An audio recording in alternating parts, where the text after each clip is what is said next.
یہ وہ سرزمین ہے جس سے نبی رحمت صلی اللہ علیہ وسلم بھی محبت فرماتے ہیں۔ حضرت علی المرتضیٰ شیر خدا کرم اللہ وجہہ الکریم سے مرفوعاً مروی ہے،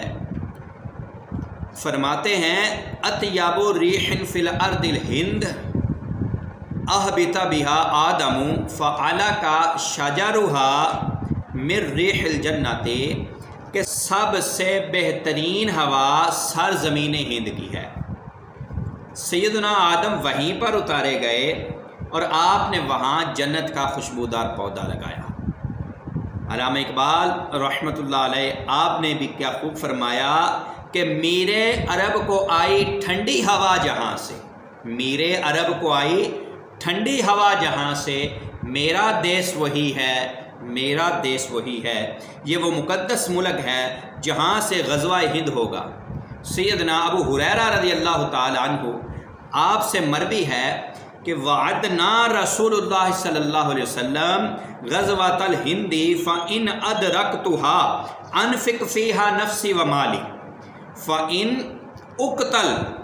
كنت من أفضل الشهداء وإن أرجع فأنا أبو هريرة المحرر، کہ رسول اللہ صلی اللہ علیہ وسلم نے ہم سے وعدہ فرمایا تھا کہ مسلمان ہندوستان میں جہاد کریں گے، اگر وہ جہاد میری زندگی میں، میری موجودگی میں ہوا تو میں اپنی جان اور مال اللہ تعالیٰ کی راہ میں قربان کروں گا، اگر میں شہید ہو جاؤں تو میں افضل ترین شہداء میں سے ہوں گا، اور اگر میں زندہ رہا تو میں یعنی ابو ہریرہ، میں وہ ابو ہریرہ ہوں گا جو عذاب جہنم سے آزاد کر دیا جائے گا، میں وہ ابو ہریرہ ہوں گا جو عذاب جہنم سے آزاد کر دیا جائے گا۔ ایک اور حدیث مبارکہ میں جو حضرت ثوبان سے مروی ہے، فرماتے ہیں حضور نے فرمایا عصابتانی من امتی احرزہم اللہ من نار، عصابت تغزو الہند وعصابت تکون مع عیسی ابن مریم علیہ السلام،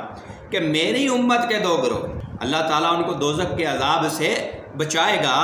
ان میں سے ایک ہندوستان میں جہاد کرے گا اور دوسرا گروہ حضرت عیسیٰ علیہ السلام کے ساتھ ہوگا، دوسرا گروہ حضرت عیسیٰ علیہ السلام کے ساتھ ہوگا۔